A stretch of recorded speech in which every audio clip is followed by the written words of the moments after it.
Hello, all. Welcome to Universal Group of Institutions, Bengaluru. Welcome to our special series on KS Mains Economics. As you are already aware, we have completed the unit number one, that is where we discussed about the all the sectors of economy. Then we discussed about the poverty. Then in the end, we discussed about the major economic challenges of Karnataka ಬಗ್ಗೆ discuss ಮಾಡಿದ್ವಿ. ಮತ್ತೆ ಅದೇ ರೀತಿ ಪರಿಹಾರಗಳೇನು, how Karnataka can reach $1 trillion economy ಅಂತ ನೋಡಿದ್ವಿ. Now coming to the particular unit that is called as the unit 2. In unit 2 is about the India and international economic relations, growth, trade, volume, composition.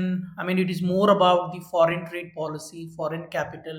It's more about the BOP crisis that has happened. So ಈ ಒಂದು unit ಅಲ್ಲಿ our video lecture series, that will be across the 5 videos. So video number 1 will be related to the foreign trade policy. That is what happened to the foreign trade policy of 1950 to 1991 ಬಗ್ಗೆ ನೋಡ್ತೀವಿ.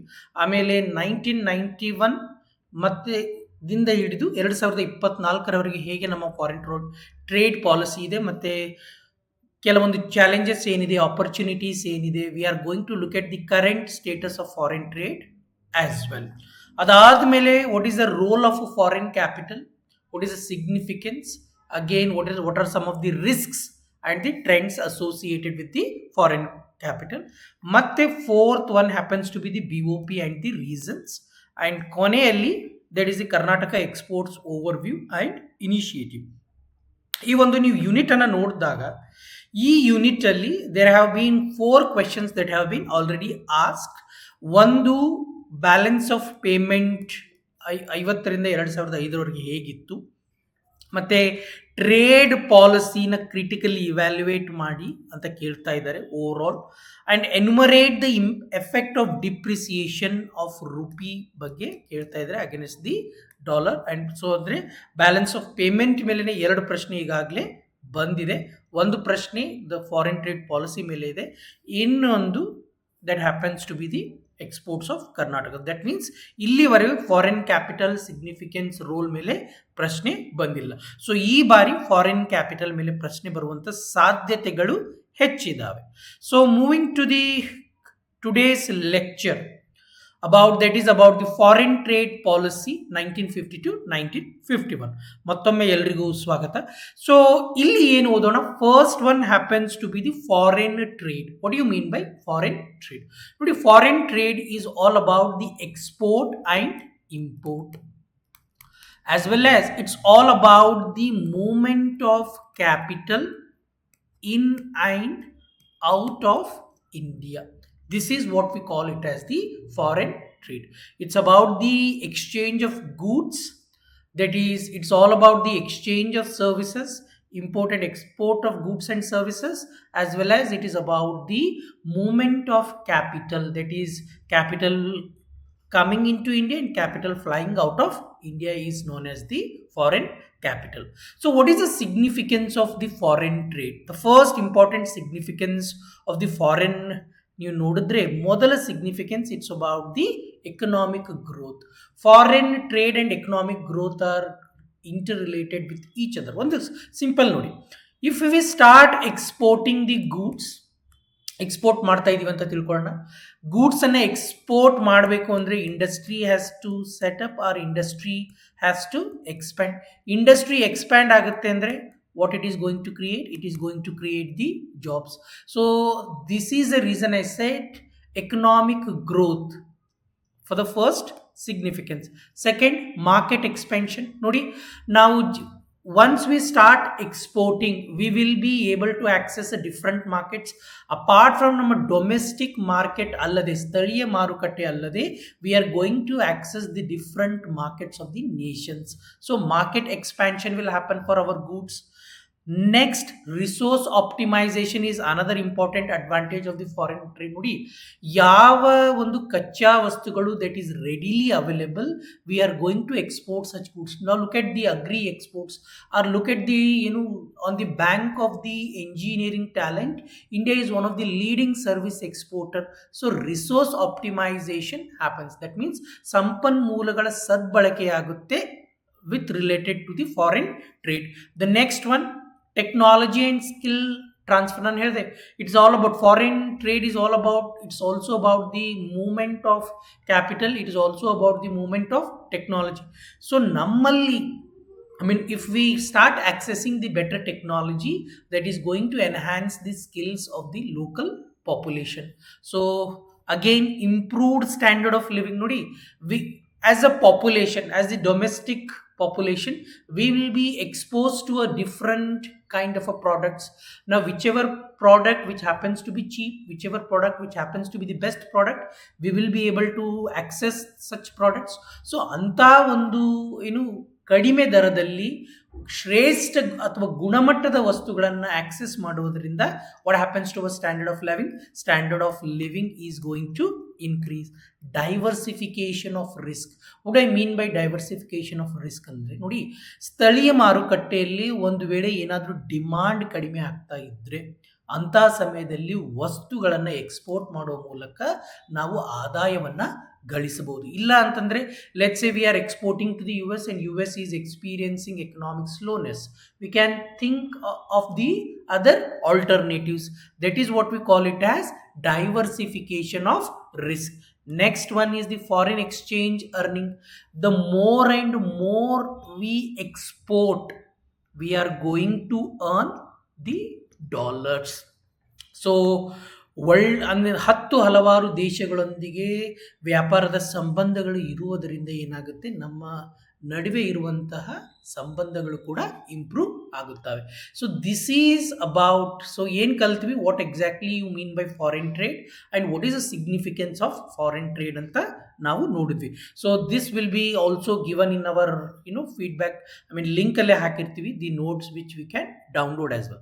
Now coming to the India's foreign trade policy from 1950 to 1991. Nodi, ee ondu, I mean, the first 30 to 40 years were heavily dominated by the one individual, that is our first prime minister. In fact, he happens to be the best first prime minister. Nodi, when India gained independence, Prime Minister Nehru had two important projects before him.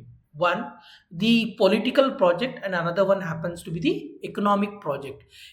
When we talk about the political project, he wanted a democratic constitution based on the universal adult franchise, based on the equality, based upon the social justice. The another important project he had, as I said, is the economic project. ನೀವು ಆ ಒಂದು ಸಮಯದಲ್ಲಿ ನೋಡಿದ್ರೆ, I mean, if you look at the time of the mid 20th century, I mean, two economic ideologies were very dominant. One happens to be the ideology of a capitalism, another one happens to be the ideology of a socialism. Nehru happens to be a ardent devotee. ನಾವು ಇದು ಒಂದು ಹೇಳಬೇಕಾದ್ರೆ ಅವರು ಒಂಥರ he was a ಸಮಾಜವಾದದ ಭಕ್ತ ಅಂತ ಹೇಳ್ಬೋದು ನಾವು. So he was a ardent follower of a socialism. He decided to adopt the socialism in India. So as a part of that socialism, I mean, why he decided to have a socialism, that is the number one. Second one is, according to him, if India has to attain the richness, India has to industrialize quickly. Because ನಾನು ಸ್ಪಷ್ಟವಾಗಿ ಹೇಳಿದೆ, while discussing about the agriculturally, when India gained independence, India was a hopelessly poor. ಈ standard of living ಅನ್ನು increase ಮಾಡಬೇಕು ಅಂತಂದರೆ India has to industrialise quickly. ಅವರ ಒಂದು ಮಾತುಗಳಲ್ಲೇ ನೋಡಿ, in Nehru's view, the appalling poverty of Indian people is of a rather recent origin, okay, and was due in part to the opposition of Britain to the industrialization of India. ಬ್ರಿಟಿಷರ ಸಮಯದಲ್ಲಿ industrialisation ಆಗಲಿಲ್ಲ. That is a reason India remained poverty, because agriculture stagnant ಆಯಿತು, industrialisation ಆಗಲಿಲ್ಲ. So per capital income started to decline. Hence the part of magnitude of India's task is to industrialise. So ಈ industrialise ಆಗಬೇಕು ಅಂತಂದರೆ who has to play the dominant role ಅಂತ ಒಂದು ಪ್ರಶ್ನೆ ಬಂತು. Then we look at some of the things we try to understand. Answer. The one happens to be, we decided to adopt the planned economy. As ನಾನು ಹೇಳಿದೆ, he was very much inspired by the principle of the socialism. At the same time, he was also very much aware about the negative things about the socialism as well. Now the first one we had was the planned economy, where central government is going to play a dominant role. Central government is going to issue the directions to the state governments, the manner in which economic objectives needs to be fulfilled. That's the number one. So ಇದರ ಒಂದು ಅಡಿಯಲ್ಲಿಯೇ we established an institution called as the planning commission, ಅಂದ್ರೆ ಯೋಜನಾ ಆಯೋಗ. ಈ planning commission will start implementing the 5-year plans. The second one happens to be the dominant role for the state. ನಾನು ಆಗಲೇ ಹೇಳಿದಾಗೆ public sector undertakings were established, and the majority of the resources were allotted for these public sector undertakings or the public sector enterprises ಗಳಿಗೆ. these are going to play the dominant role. ಮತ್ತೆ ಮೂರನೇ ಅತಿ ದೊಡ್ಡ ಒಂದು strategy ಏನಿತ್ತು ಆ ಸಮಯದ ಅಂದ್ರೆ ಸೆಲ್ಫ್ ರಿಲಯನ್ಸ್, ಆತ್ಮಾವಲಂಬನೆ. ಅಂದ್ರೆ ನೋಡಿ, rather than importing, those products needs to be produced within India. That is import substitution strategy ಅನ್ನ ಫಾಲೋ ಮಾಡಲಾಯಿತು. ಬಿಕಾಸ್ ದ ರೀಸನ್ ಬೀಯಿಂಗ್ ಏನು ಅಂದರೆ, ಒಂದು ಇಂಪಾರ್ಟೆಂಟ್ ಎಕನಾಮಿಕ್ ಥಿಯರಿಯನ್ನು, ಕೀವರ್ಡ್ ಅನ್ನು ನೀವು ಮೆನ್ಷನ್ ಮಾಡಲೇಬೇಕು. That is infant industrial theory. Infant industrial theory. Infant ಅಂದರೆ ಶಿಶು. Infant ನೋಡಿ, ಒಂದು ಶಿಶುವಿನಲ್ಲಿ ಹೇಗೆ ದೈಹಿಕ ಸಾಮರ್ಥ್ಯ ಕಡಿಮೆ ಇರುತ್ತೆ, ಅದೇ ರೀತಿ ಒಂದು whichever country just gain the independence where the industries are not in a position to compete with other industries ಅಂದಾಗ ಇಂಥ ಇಂಡಸ್ಟ್ರೀಸ್ಗಳನ್ನು ಪ್ರೊಟೆಕ್ಟ್ ಮಾಡಬೇಕಾಗಿರುವಂಥದ್ದು ಸರ್ಕಾರದ ಕರ್ತವ್ಯ. So what the government decided? Government decided to protect these industries. Specifically, these industries happens to be the public sector undertakings. So to protect these public sector undertakings, India started to devise a tariff. Heavy tariff. Tariff is nothing but ಸುಂಕವನ್ನ ವಿಧಿಸಲಾಯಿತು. So this was the three important strategy ಬಗ್ಗೆ ನಾವು ಬರೀಲೇಬೇಕು. One is planned economy, dominant role for the state, ಮತ್ತೆ self Reliance ಗೋಸ್ಕರ ಏನು ಮಾಡಿದ್ವಿ, import substitution ಥಿಯರಿಯನ್ನ ತೆಗೆದುಕೊಂಡು ಬಂದ್ವಿ. ಆ import substitution theory is strategy is nothing but part of a infant industrial theory. So key instruments of ಆ ಒಂದು ಸಮಯದ ಕೀ ಇನ್ಸ್ಟ್ರೂಮೆಂಟ್ಸ್ ನೀವು ಏನಾದರೂ ನೋಡಿದ್ರೆ, ನಾನು ಹೇಳಿದಾಗೆ first one happens to be the tariff. Tariffs are nothing but taxes imposed on the imported goods to regulate the trade, as well as it is going to generate the revenue. That's the number one. Quotas, okay, limits on the quantity of a specific goods that can be imported. ನಾನು ಹೇಳಿದೆ, ಯಾಕಂದ್ರೆ we were not encouraging imports at all. Rather than importing, produce them domestically. This was number two. Third one happens to be the import licensing. ನೋಡಿ, ಆಮದು ಮಾಡಿಕೊಳ್ಳೋದಕ್ಕೆ every time, because we had something called as, ಆ ಒಂದು ಸಮಯದಲ್ಲಿ we had an institution called as the DGTD, directorate general of technical development. ಅಂದರೆ ಈ ಒಂದು ಸಂಸ್ಥೆಯಿಂದ ನಾವು ಪರವಾನಗಿಯನ್ನು ಪಡಿಬೇಕು. At the same time bans on the import of specific items just to protect the domestic industries. These were the four important pillars of the the foreign trade policy during the time of Nehru. That is, even during the time of Indira Gandhi, we all see this. One is tariffs. High tariffs were imposed, quotas were imposed, import licensing ittu because imports were not at all encouraged, ಮತ್ತೆ import prohibition ಅನ್ನ ನೋಡ್ತೀವಿ. ಕಾಲಾದ ನಂತರ ನೋಡಿ, due to the restriction, all these restrictions ಇಂದ ಏನಾಯ್ತು ಅಂದರೆ, hour domestic ಇಂಡಸ್ಟ್ರಿಗೆ ಯಾವುದೇ ಕಾಂಪಿಟೇಷನ್ ಇಲ್ಲ ಅಂತಂದರೆ ಇನ್ನೋವೇಷನ್ ಇರೋದಿಲ್ಲ. ಯಾಕಂದರೆ ಇನ್ನೋವೇಟ್ ಮಾಡೋದಕ್ಕೆ ನಿಮಗೆ ಇನ್ಸೆಂಟಿವೈಸೇ ಇಲ್ಲ. So once you start having a monopoly and there is no innovation, you become a inefficient.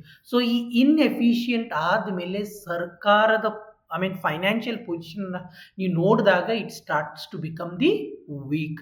So ಈಗ when government financial position started to become weak, the government started to gradually come up with the reforms. ಅಂತ ಒಂದು reforms before the 1991ಗಿಂತ ಮುಂಚೆ the 1980s ಅಲ್ಲಿ set of reforms var introduced by the both by the Indira Gandhi's government as well as the Rajiv Gandhi's government. ಈ reforms ಗಳನ್ನ ಅಷ್ಟು ಒಂದು ಫ್ಯಾನ್ಫೇರ್ ಇಂದ implement ಆಗಲ್ಲ. the way you look at the reforms of 1991, everyone talks about the reforms of 1991.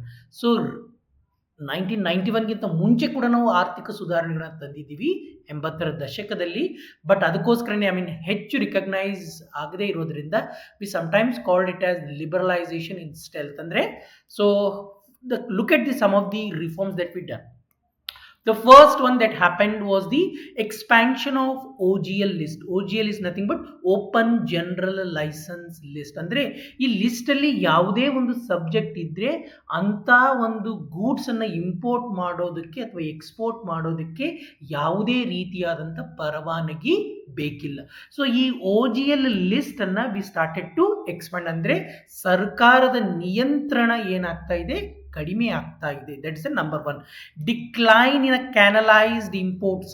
ಕ್ಯಾನಲೈಸೇಷನ್ ಅಂತಂದ್ರೆ only the government had a monopoly to import certain products. Decline ನೋಡಿ, canalised import ಅಂದ್ರೆ ಸರ್ಕಾರ ಮಾತ್ರ ಅಂತ ವಸ್ತುಗಳನ್ನು ಇಂಪೋರ್ಟ್ ಮಾಡ್ಕೊಳ್ಬಹುದು, ಬೇರೆ ಯಾರೂ ಅಂತ ವಸ್ತುಗಳನ್ನು ಇಂಪೋರ್ಟ್ ಮಾಡ್ಕೊಳ್ಳಲ್ಲ ಅಂತ. That is the number. So industrial control and relaxation. ಸರ್ಕಾರದ ಏನು ನಿಯಂತ್ರಣ ಇತ್ತು ಇಂಡಸ್ಟ್ರಿಗಳ ಮೇಲೆ, ಆ ನಿಯಂತ್ರಣಗಳನ್ನ ಸಡಿಲಿಕೆ ಆಗುತ್ತೆ. That is industrial control relaxation. Industrial regulation act of 1951 was tightly controlling the functioning of the industries at that time. ಅದೇ ರೀತಿ ಎಕ್ಸ್ಪೋರ್ಟ್ ಇನ್ಸೆಂಟಿವ್ಸ್ಗಳನ್ನು ಕೊಡಲಾಗುತ್ತೆ. The people who are started to export ಅಂತ ಇಂಡಸ್ಟ್ರಿಗಳಿಗೆ government started to give incentives. As a part of this government also establish something called as the EXIM bank. Export import ಬ್ಯಾಂಕ್ನ ಸ್ಥಾಪನೆ ಆಗುತ್ತೆ 1982 ಅಲ್ಲಿ. ದ ಕೊನೆಯ ಒಂದು ಇದು ನೋಡ್ತಿರಲ್ಲ, that happens to be the realistic exchange rate. ಅಂದರೆ ಎಕ್ಸ್ಚೇಂಜ್ ರೇಟ್ ಅನ್ನು depreciate ಮಾಡ್ತೀವಿ ಒಂದು ಬಾರಿ. Once the rupee becomes depreciates in front of dollar, that means our exports are going to become the more competitive. ಈ ಒಂದು ರಿಫಾರ್ಮ್ಗಳ ಬಗ್ಗೆ ಬರೀಲೇಬೇಕು. ಒಟ್ಟಾರೆಯಾಗಿ ನೀವು ಅಂದಿನ ಒಂದು ಫಾರಿನ್ ಟ್ರೇಡ್ ಪಾಲಿಸಿಯನ್ನು ನೀವು ನೋಡಿದಾಗ what you see is that look at the key characteristic, ಆ ಒಂದು ಸಮಯದ key characteristics. The number one strategy happens to be the import substitution ಅಲ್ಲಿ ನೋಡಿದಾಗ, ಇಂಪೋರ್ಟ್ ಸಬ್ಸ್ಟಿಟ್ಯೂಷನ್ ಇಂಡಸ್ಟ್ರಿಯಲೈಸೇಷನ್ ನಾನು ಹೇಳಿದೆ ಸ್ಪಷ್ಟವಾಗಿ. ಯಾಕಂದ್ರೆ ಇಂಪೋರ್ಟ್ ಮಾಡೋದಕ್ಕಿಂತ rather you produce them domestically. High tariff, ಅತಿ ಹೆಚ್ಚು ಸುಂಕಗಳನ್ನು ವಿಧಿಸಲಾಗುತ್ತೆ ಇಂಪೋರ್ಟ್ಗಳ ಮೇಲೆ. ಇಂಪೋರ್ಟ್ ಲೈಸೆನ್ಸಿಂಗ್, ಎಲ್ರಿಗೂ ಇಂಪೋರ್ಟ್ ಮಾಡೋದಕ್ಕೆ ಲೈಸೆನ್ಸ್ ಅನ್ನು ಅಷ್ಟು ಈಸಿ ಕೊಡ್ತಾ ಇರಲಿಲ್ಲ. There was strict controls over it. Focus on self reliance, ಆತ್ಮಾವಲಂಬನೆ, ಪ್ರೊಡ್ಯೂಸ್ ಡೊಮೆಸ್ಟಿಕಲಿ. ನಾನು ಹೇಳಿದೆ ನಿಮಗೆ ಸ್ಪಷ್ಟವಾಗಿ.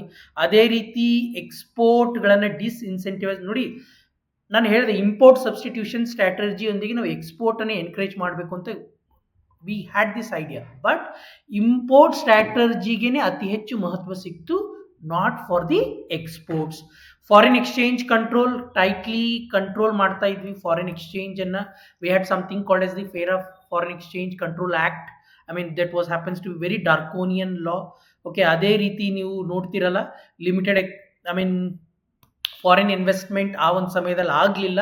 The reason being we were looking suspiciously towards the imports and foreign investment. Public ಸೆಕ್ಟರ್ನ ಡಾಮಿನೆಂಟ್ ನಾನು ಹೇಳಿದೆ because we had the simple idea that is industrialisation ಆಗಬೇಕು, that is dominated by the public sector only. Limited export promotion, we did not promote the export till 1980s. ಸ್ಟ್ರಾಟಜಿಗಳು ಬಂದರೂ ಕೂಡ the more prominence was given to the import substitution theory.